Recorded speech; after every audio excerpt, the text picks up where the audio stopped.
Over the last 40 years, I have collaborated with Anna Sofer on 2 films. Today, I invite you to join me, Robert Redford, as we embark on our 3rd film, Written on the Landscape.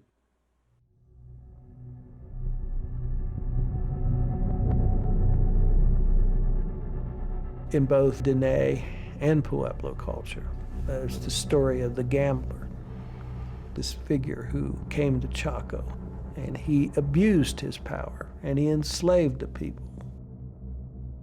So when we begin to look at catastrophes that befell the Pueblo people back in ancient times, that's often blamed on misuse of power. Maybe we didn't use the resources that were given to us wisely and overused and depleted those resources, and we're forced to move on. You know, if you don't learn from your past and from your history, you may be doomed to repeat that same mistake.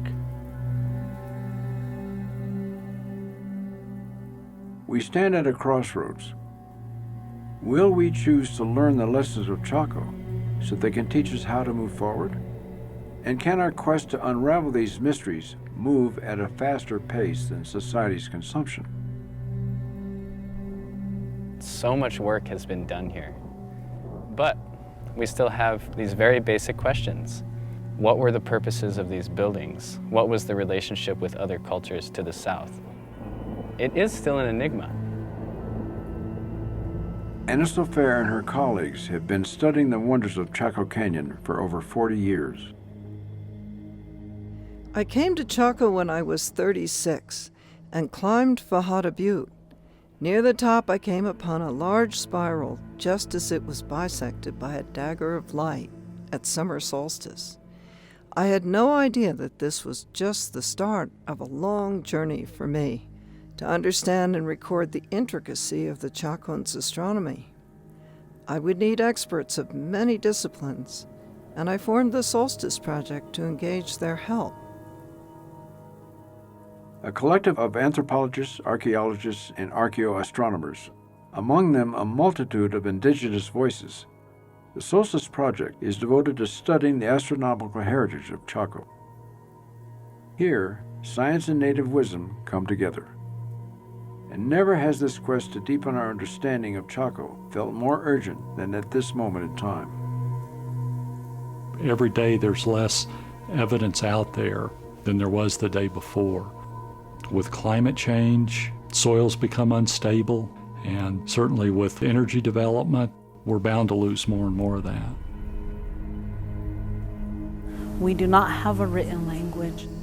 These places are the chapters of our history.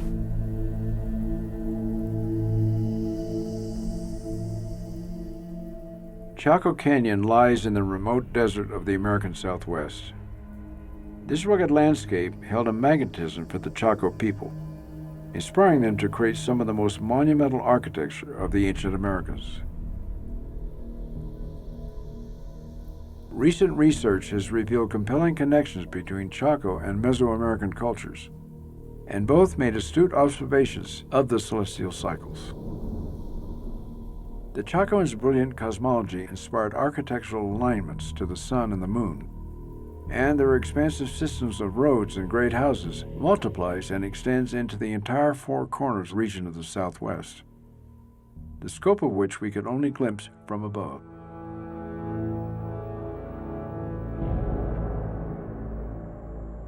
As recently as this week, I am finding new locations that jump off the landscape, and I think that's got to be another Chacoan site.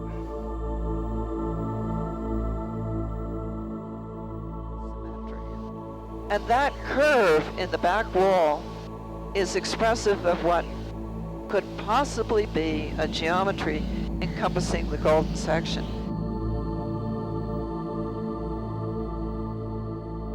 Chaco was so integrated across enormous distances. What was the energy or the power that was making this happen? It's huge, and it's a world resource. There's almost nothing else in the world like it. Please join me in supporting the efforts of the Solstice Project as we seek the answers and fight to preserve the wonders that this landscape holds. In our third film, Written on the Landscape.